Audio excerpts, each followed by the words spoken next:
Last week, the Herald-Sun delivered a masterclass in gutter journalism, delivering the sort of trash that not only soils their own brand, but also does a huge disservice to journalism as a profession.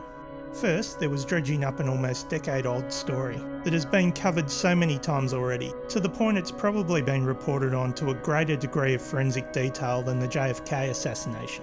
Back and to the left. Then there was the well-loved conspiracy theory fuel, the staircase. Neither story, air quotes, offered anything new.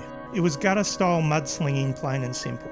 I'd actually worked up a whole video on this and was ready to publish it when Media Watch went to air, and they pretty much covered off everything I had planned. They just did it better. I have seen some rubbish in my time, but the Herald-Sun's campaign coverage last week really does take the cake.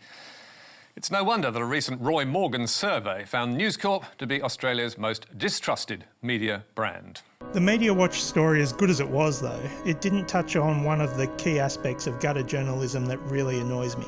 The fact that media outlets, such as the Herald-Sun, are so comfortable soiling themselves in public not only does journalism a disservice, it also effectively kills off the likelihood that any legitimate issues that are raised are taken seriously either. Take the Herald-Sun. That publication appears to have long given up on reporting actual news. Nowadays it would appear far more comfortable acting as the de facto propaganda arm of the Liberal Party.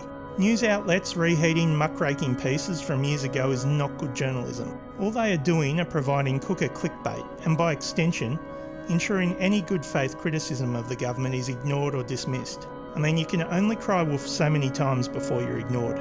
Take this painful line of questioning in yesterday's press conference, for example. It focused on a story previously reported by The Age. The Age reported that the Victorian Premier had been interviewed by the independent, broad-based Anti-Corruption Commission as part of Operation Daintree. According to The Age, this is the fourth independent, broad-based Anti-Corruption Commission investigation to interview Andrews during his current term of office.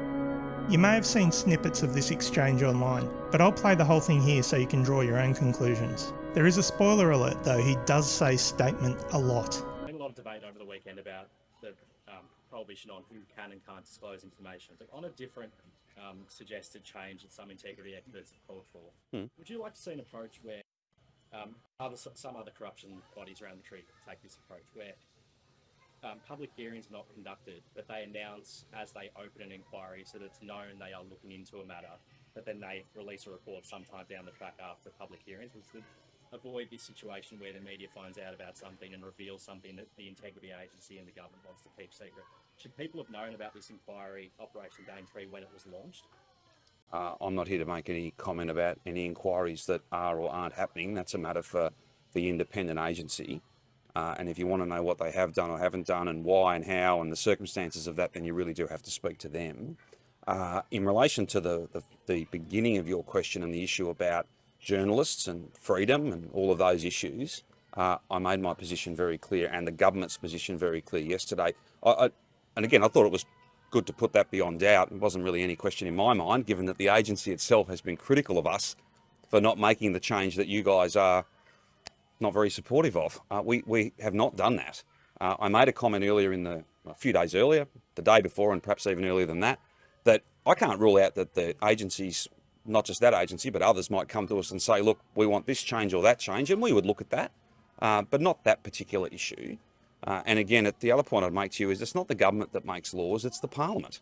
So any changes would need to have the agreement of both houses of our Parliament. So I'm not here today to make any announcements about changing our integrity framework, but there'll be lots of opinions, and that's fine. People are entitled to have them. Just as, can I say, just so there's no doubt, the agency's entitled to have a view as well. And then also beyond that, to have a view about what did and didn't happen. I think Josh might have asked you a question similar to this on the weekend, but just for clarification, are you aware of any conversations your office had with IBAC last week? If you want to know, I'm not asking to know what IBAC thinks of the matter. I'm asking about the actions of your office. I'm very. You're about to give wouldn't apply to my question. Sorry, Paul. You're about to say ask IBAC. Started your answer. But Well, this is about no. your office. Well, seriously, Paul, are you asking and answering the questions now? Like, you should speak to IBAC about what IBAC has or hasn't done, and in relation to any matters that may or may not be before the courts, any injunctions that may or may not have been issued, what you and me can and can't talk about, well then you should have a chat to IBAC.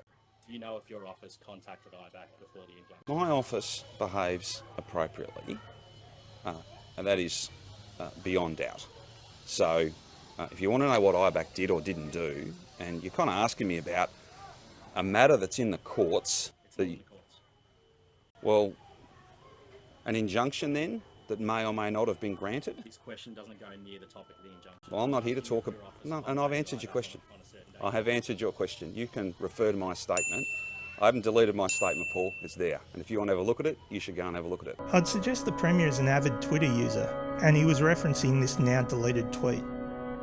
For what it's worth, here's the Premier's statement in full. It's not the most enlightening, to be fair. And if you want to know what IBAC's doing, you need to ring them. The giveaway here, it's independent. It's in the name. They're independent, and I'm not their spokesperson. I'm just not, and I'm not going to be commenting on things that may or may not be live, things that may or may not be in the court, things that certainly the government's not a party to. I'm not a party to it, so I'm not really sure what further I could offer. Sorry, final question. Just on the statement you referred to and the deletion you referred to as well. On the point of smear and innuendo, which was written in your statement, Yep. alongside the words media reporting, what Yep. were you referring to when you referenced smear and innuendo? You need to speak to your statement from you. You put out the statement. You must be able to explain. Well, with the greatest of respect, Paul, it's not for you to if I can, with the greatest of respect, you've asked your question, and I'll determine how to answer that question. And that's how this works. And I've done literally thousands of these, and that's how it works. You ask them, I answer them. Please have a look at my statement. I've got absolutely nothing further to add. So you can't speak to your statement.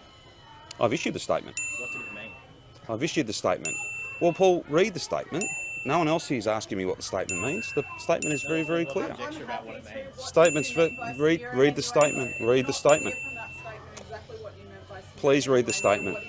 Please read the statement. Why can't you explain that? Because I've issued a statement and I'm not going beyond that. So please read it. Please read the statement. What were you referring to when you said smear? Please read the statement. I'm not here to add to the statement. Explain it, though. That's why we're asking. Well, again, Paul, you can ask the questions and I've answered it. Please read the statement. I've got nothing further to add. Is the smear and innuendo sentence in that statement a referral to the fact that there have been leaks from IBAC? There's no reference to any media outlet in relation. I didn't name any media outlet. I'm not here to add to that statement. It's been issued. If I want to add to the statement, I'll issue a fresh one, and I haven't. So There must be something behind that, but like clearly you had.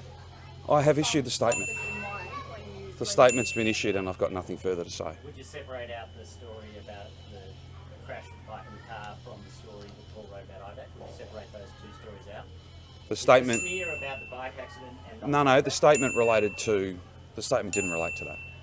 The statement. relate to the bike accident at all. No, if you read the statement, it doesn't relate to that. So did smear and innuendo refer to the reporting on the IBAC matter? I've issued a statement, Paul, and the reason I'm not adding to that statement today.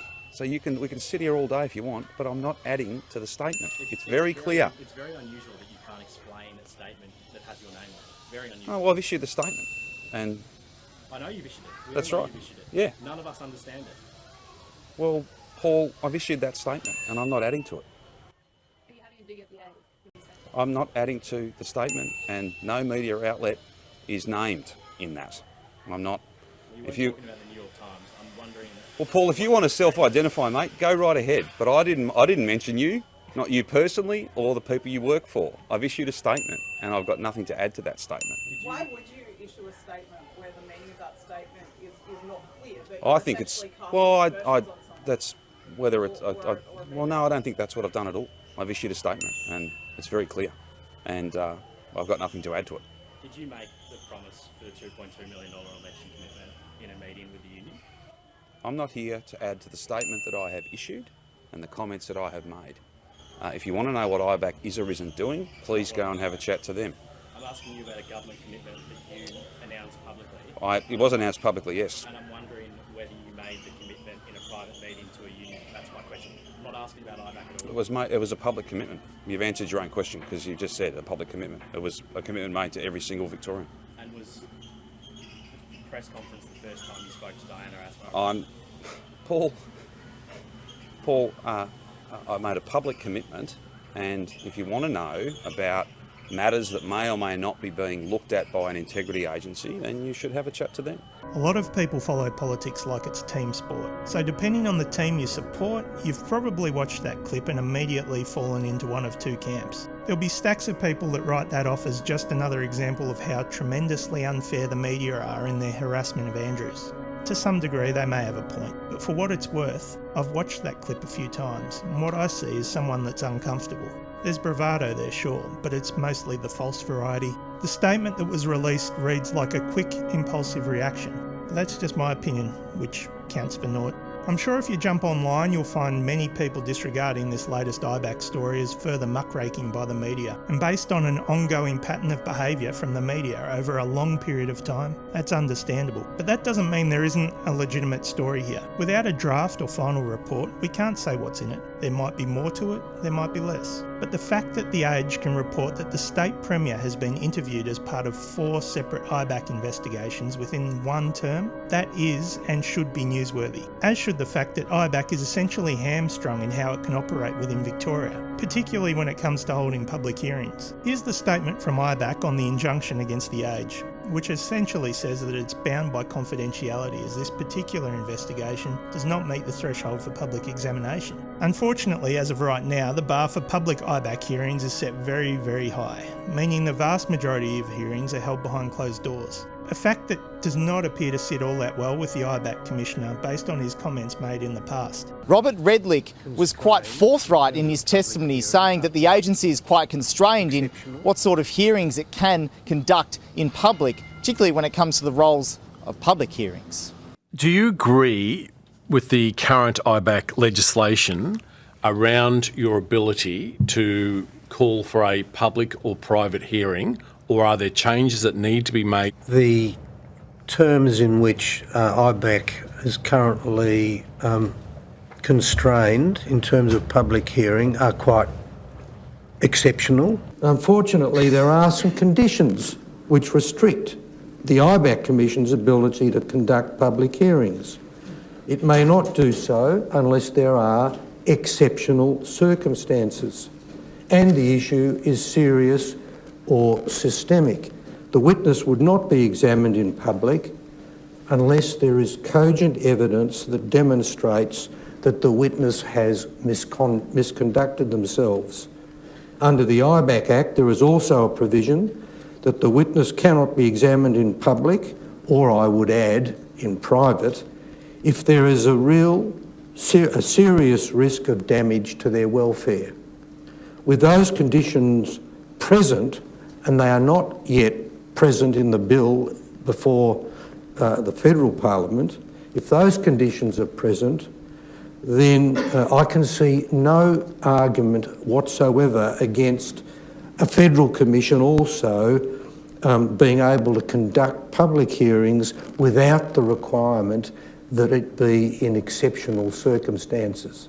In other words, so long as the Commission can be satisfied that reputations will not be harmed and welfare will not be damaged, there is no reason why there should be an exceptional circumstance requirement. Now, if the investigation that the Premier was being questioned on had been held in public, maybe he wouldn't need to be issuing vague statements. In fact, maybe if any of the separate hearings he's been involved in over the past 4 or so years have been held in public, there wouldn't be such a cloud hanging overhead.